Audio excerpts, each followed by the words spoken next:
quand on nationalise les banques au Royaume-Uni, vous imaginez bien qu'ils ne le font pas de gaieté de cœur, c'est pas vraiment leur religion. Mais ça a du sens, parce que si les banques s'effondrent, il y a tout simplement, on ne peut plus être payé, on ne peut plus retirer de l'argent dans les terminaux points de vente. Donc tout ça a du sens.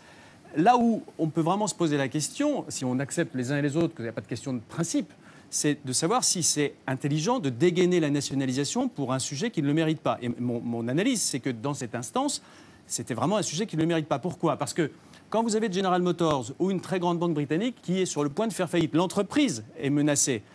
Elle va perdre ses salariés, on va perdre les savoir-faire, tout va se casser la figure, c'est la fin du monde. Il y a un vrai danger pour le pays.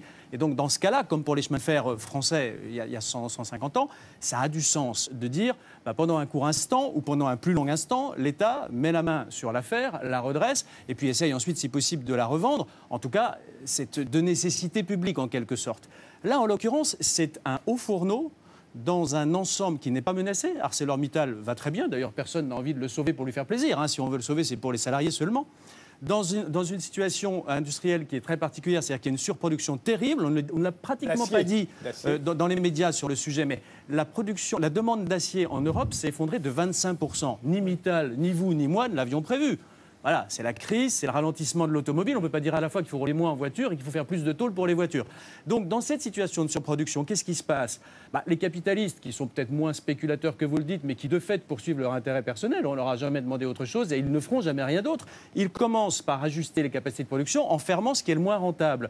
Or, je vais le dire, la mort dans l'âme pour la Lorraine, pour laquelle j'ai de l'affection, mais s'il y a de l'acierie en Lorraine, c'est à cause de l'histoire. C'est parce qu'à l'époque, il y avait du minerai de fer et du charbon. Donc, ça avait du sens de mettre un haut fourneau en Lorraine. Aujourd'hui, ça avait du sens de le nationaliser en 82 parce qu'on a fait éventuellement, on a ressorti. Mais regardez ce qui s'est passé depuis dans le monde entier et en France aussi, parce que maintenant l'acier il est fait en gros à Fos et à Dunkerque. L'acier est fait avec du minerai et avec du charbon qui sont importés. Donc la Lorraine, elle a beaucoup de qualité, mais elle n'est pas au bord de l'eau. Donc fermer ce haut fourneau qui n'est pas rentable dans une période où il faut de toute façon fermer parce qu'il y a moins de demande d'acier, j'ai peine à le dire, mais c'est inévitable. Et nationaliser ce petit bout-là serait insensé, parce que ça n'a rien à voir avec la nécessité publique que je viens d'évoquer comme justifiant éventuellement une nationalisation, mais en plus, ce serait encore pire, parce que si vous privez Mittal de ce petit bout-là et de ce avec quoi il fallait embarquer l'ensemble, parce que sinon ça ne marche pas, c'est-à-dire que tous les laminoirs qu'il y a autour, vous allez avoir une situation concurrentielle complètement perturbée, on risque de perdre les clients des laminoirs. Non, mais il y a une logique économique, pardon, je finis en un instant, il y a une logique économique qui fait que...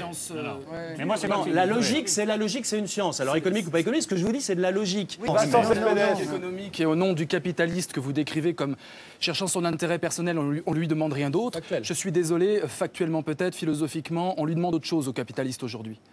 On lui demande autre chose. On lui demande d'être impliqué socialement. On lui demande d'être impliqué pour les générations futures avec la crise de l'écologie.